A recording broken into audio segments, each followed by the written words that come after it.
तालुक्यातील अणुसूर पाल मडकिलवाडी येथे मुलानं जन्मदात्या आईवर गोळी झाडून तिचा खून केल्याची घटना आता समोर आली आहे।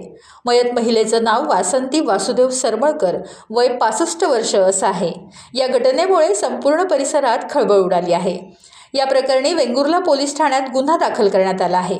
ही घटना दिनांक 14 जानेवारी 2026 रोजी रात्री 8:30 वाजण्याच्या सुमारास घडली। या घटनेची फिर्याद सौ जागृती जयेश सरमळकर, मूळ राहणार अणुसूर मडकिलवाडी, सध्या राहणार कॅम्प वेंगुर्ला यांनी दिली आहे।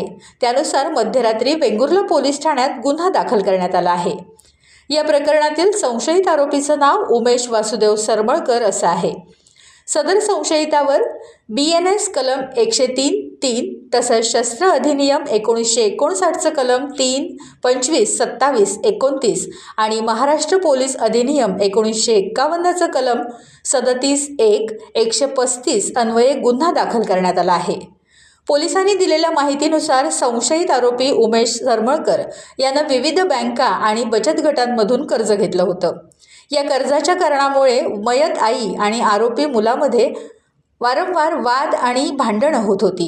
घटनेच्या दिवशी मयत वासंती सरमळकर या आपल्या घराच्या अंगणात खुर्चीवर बसलेल्या असताना उमेश सरमळकर यांनी घराच्या छपरावर चढून हातातील बंदुकीनं अंगणात बसलेल्या आईवर गोळी झाडली।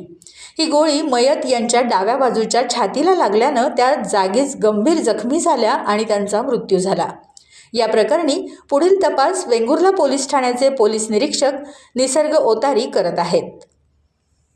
टाइम्स डिजिटलला लाईक करा, शेअर करा, सबस्क्राईब करा आणि बेल आयकॉन दाबायला विसरू नका। Times digital.